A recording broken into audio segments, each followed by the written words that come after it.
पुण्यामध्ये लागलेल्या मोठ्या सेल एक्झिबिशनमध्ये मी सुद्धा गेलेले शॉपिंग करायला. पण तिथे गेल्यावर हा फक्त डबडा विकत घेतला आणि रिटर्न आले.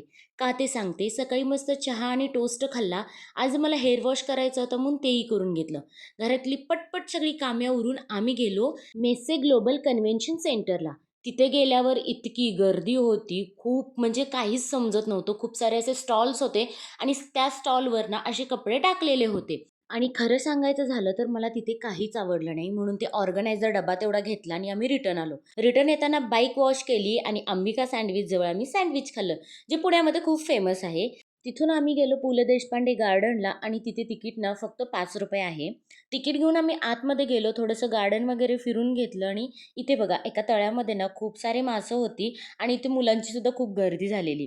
त्यानंतर म्हटलं कुठेतरी बसून गप्पा माराव्यात, तर जागाच नव्हती म्हणून एकाशा पुलावर बसून आम्ही गप्पा मारल्या आणि संध्याकाळी मस्त डिनर केला. तर चला भेटू नेक्स्ट व्लॉगमध्ये.